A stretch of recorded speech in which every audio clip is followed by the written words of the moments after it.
नमस्कार दोस्तों, आज हम लोग महादेवी वर्मा की काव्यगत विशेषताओं के ऊपर चर्चा करेंगे। समझेंगे कि महादेवी वर्मा की काव्यगत विशेषताएं क्या-क्या हैं, उनकी कविता की क्या-क्या विशेषताएं हैं, चाहे वो कला पक्ष की हो या फिर भाव पक्ष की हो। तो वीडियो के अंत तक बने रहिएगा। वीडियो को आरंभ करने से पहले मैं आप लोगों से आग्रह करना चाहूँगी कि वीडियो को लाइक कर दें, चैनल को सब्सक्राइब कर दें। चलिए वीडियो को शुरू करते हैं। सर्वप्रथम हम प्रस्तावना लिखेंगे। महादेवी वर्मा छायावाद की कवित्री हैं। उनके काव्य में रहस्यवाद दिखाई देता है, इसलिए महादेवी वर्मा को आधुनिक मीरा कहा जाता है। अंततः उनके काव्य में आत्मा परमात्मा के मिलन, विरह तथा प्रकृति के कार्य व्यापारों की छाया स्पष्ट रूप से दृष्टिगोचर होती है। वेदना और पीड़ा महादेवी के काव्य के प्राण रहे। महादेवी का समस्त काव्य पीड़ा भरा है। महादेवी वर्मा को पीड़वाद और रहस्यवाद की कवित्री कहा जाता है।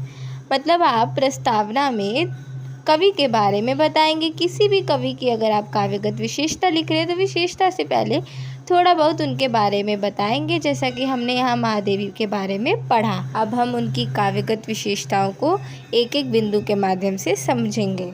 उनकी पहली विशेषता है प्रकृति चित्रण। अन्य रहस्यवादी और छायावादी कवियों के समान महादेवी जी ने भी अपने काव्य में प्रकृति के सुंदर चित्र प्रस्तुत किए हैं। उन्हें प्रकृति में अपने प्रिय का आभास मिलता है और उससे उनके भावों को चेतना प्राप्त होती है। मतलब कि आप जानते हैं कि महादेवी वर्मा छायावाद की एक कवित्री थी और छायावाद में प्रकृति चित्रण का बहुत ही अद्भुत प्रदर्शन होता था।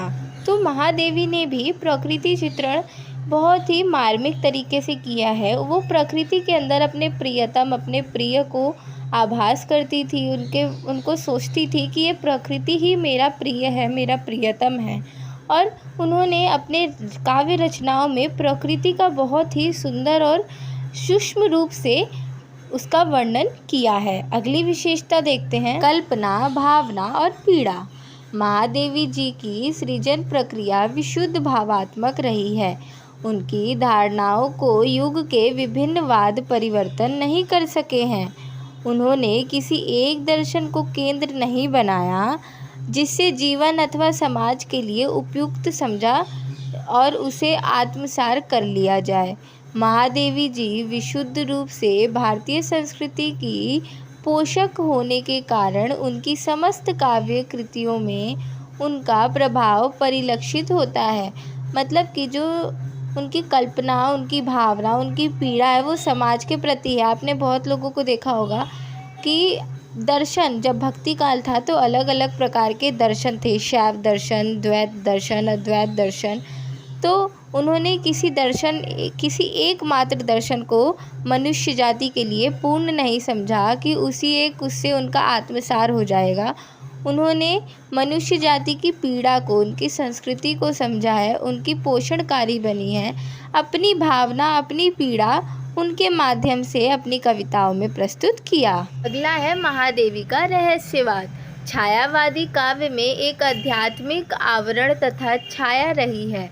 अंततः रहस्यवाद छायावादी कविता के प्रवृत्ति विशेष के लिए प्रयुक्त किया गया है। मतलब कि जो छायावाद था उसमें सभी कवियों के अंदर एक रहस्य था, तो छायावाद की एक प्रवृत्ति, मतलब उसकी एक विशेषता, पूरा जो छायावाद काल था उसकी एक विशेषता के रूप में रहस्यवाद को रखा गया है। जैसे आदिकाल में विभिन्न विशेषता थी, युद्ध वर्णन, रासो काव्य ग्रंथ, ऐसे ही छायावाद में एक रहस्यवाद प्रवृत्ति के रूप में, विशेषता के रूप में रखा गया है। महादेवी जी के अनुसार रहस्य का अर्थ वहाँ से होता है जहाँ धर्म की इति होती है, मतलब धर्म का समापन होता है। रहस्य का उपासक हृदय में सामंजस्य मूलक परम तत्व की अनुभूति करता है और वह अनुभूति पर्दे के भीतर रखते हुए दीपक के समान अपने प्रशांत आभास से उसके व्यवहार को व्यापक रूप देती है। मतलब कि महादेवी के अनुसार जो रहस्य है वो वहाँ शुरू होता है जहाँ धर्म का समापन होता है। वो एक परम तत्व है उसकी अनुभूति कराता है और लोगों से जुड़ने का एक विशेष अवसर देता है। अगला है भाषा शैली। महादेवी जी का कुछ प्रारंभिक कविताएं ब्रजभाषा में हैं, किंतु बाद का संपूर्ण रचनाएं खड़ी बोली में हुई हैं। महादेवी जी की खड़ी बोली संस्कृत मिश्रित है। वह मधुर, कोमल और प्रवाहपूर्ण है। उनमें कहीं भी नीरसता और कर्कशता नहीं है। वैसे महादेवी वर्मा जी की भाषा सरल है, किंतु सूक्ष्म भावनाओं के चित्रण में वह संकेतात्मक होने के कारण कहीं कहीं स्पष्ट हो गई है। मतलब कि उन्होंने पहले ब्रज भाषा में रचनाएं की, किंतु बाद में खड़ी बोली में ही उन्होंने रचनाएं शुरू कर दी, जो खड़ी बोली मिश्रित थी संस्कृत से। मतलब उसमें संस्कृत मिश्रित कुछ शब्दावली का प्रयोग हुआ है। उनकी जो भाषा है वो मधुर और कोमल है, परंतु वो छायावादी कवि हैं और छायावाद में गहराई से, सूक्ष्म रूप से वस्तुओं का चित्रण हुआ है। तो उसी वजह से जो उनकी सूक्ष्म भावनाएं हैं, वहाँ पर कहीं ना कहीं भाषा में थोड़ी सी अस्पष्टता भी आ जाती है। अगला है रस, छंद, अलंकार, शिल्प और प्रतीक। महादेवी जी की कविता वियोग श्रृंगार प्रधान है। वियोग के जैसे रहस्यमय चित्र उन्होंने अंकित किए हैं, वैसे अत्यंत दुर्लभ हैं। करुण रस की व्यंजना भी उनके काव्य में हुई है। उनके काव्य में सभी छंद मात्रित हैं और वे अपने आप में पूर्ण हैं। उनमें संगीत और लय का विशेष रूप से समावेश है। अलंकार योजना अत्यंत स्वाभाविक है और अलंकारों का प्रयोग भावों को तीव्रता प्रदान करने में सहायक सिद्ध हुआ है। मतलब कि आप उनका कला पक्ष देखेंगे तो उन्होंने रस, छंद, अलंकार, शिल्प, प्रतीक हर एक चीज़ का एकदम सटीक चित्रण अपने काव्य में दिखाया है, उसका प्रयोग अपने काव्य में किया है। उसमें लय है, संगीत है, अलंकार योजना बहुत ही अच्छे से है। और उनकी आप ये विशेषता देख सकते हो कि उनकी भाषा भी कितनी सही है। तो आप कला पक्ष भी देखें और उनका भाव पक्ष भी देखें। और इनमें रस जो है वो करुण रस की प्रधानता है, क्योंकि आप जानते होंगे कि जो महादेवी वर्मा हैं वो एक वियोगी कवि कहलाती हैं। वो कहती हैं कि मैं नीर भरी दुख की बदरी।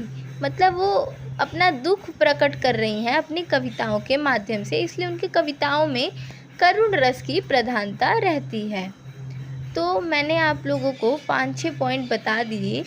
अगर आप दूसरे चैनलों पर देखेंगे तो यही रस, छंद, अलंकार अलग अलग करके पॉइंट्स बनाए होंगे, जिनको मैंने एक ही करके बना दिया है।